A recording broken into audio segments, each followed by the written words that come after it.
First one regular verb.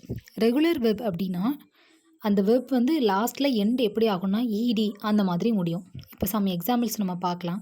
இப்போ work அப்படின்னா worked, play blade, clean cleaned, watch watched. இந்த மாதிரி எல்லாமே ஈடியில் முடிக்கிறது அப்படிங்கிறது தான் ரெகுலர் வெர்ப்ஸ்.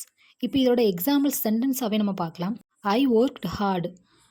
நான் வந்து ஒர்க் பண்ணேன், கடினமாக உழைச்சேன் அப்படிங்கிறது இந்த ஆக்ஷன் வந்து முடிஞ்சிட்டு. ஸோ இதில் வந்து ஈடி அப்படிங்கிறத ஆட் பண்ணியிருக்காங்க.